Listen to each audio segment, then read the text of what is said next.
Pesawat Super Hercules C-130J baru milik TNI Angkatan Udara tiba di Bandara Halim Perdana Kusuma, Jakarta Timur.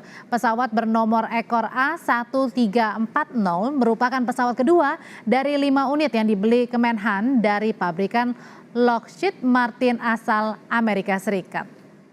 Kadispen TNI AU Marsam Agung Sasongko Jati mengatakan, atau Marsma Agung Sasongko Jati mengatakan, selain lebih canggih, pesawat ini juga lebih efisien dan punya daya angkut lebih banyak dari Hercules yang dimiliki TNI AU sebelumnya. Dari 5 unit yang dipesan, baru 2 pesawat yang tiba, sementara sisanya dijadwalkan tiba hingga Januari 2024. Rencananya kelima pesawat itu ditempatkan di Skuadron Udara 31 Lanut Halim Perdana Kusuma untuk melaksanakan tugas TNI AU.